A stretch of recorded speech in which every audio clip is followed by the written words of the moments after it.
sangat mengharap, berdoa, mohon pada Allah, ya Allah turunkan rahmat-Mu kepada bangsa Indonesia. Amin. Yang akan melaksanakan demokrasi, yang akan melaksanakan pilihan umum, yang biasanya terjadi ujaran kebencian, saling fitnah, saling menjelekkan. Semoga mereka yang akan memfitnah tidak jadi. Yang akan mau tidak bisa ngomong, yang akan mau buat jelek tidak bisa berbuat apa-apa. Tapi ini semua ada syaratnya, yaitu kita harus berusaha. Apalagi kita bangsa yang notabene mayoritas umat Islam. Tunjukkan bahwa Islam adalah rahmatan lil alamin melalui kita-kita ini ashabul dzikr wa ashabul munajat. Maka kita harus siap mengamankan, ikut andil dalam mengamankan negara, mempersatukan bangsa, mengingatkan pada mereka bahwa tidak ada yang bisa berbuat apa-apa yang untuk kebaikan bangsa.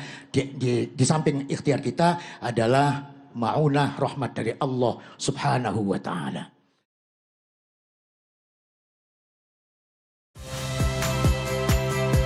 Saya Friska Clarissa. Saksikan program-program Kompas TV melalui siaran digital, pay TV, dan media streaming lainnya. Kompas TV, independen, terpercaya.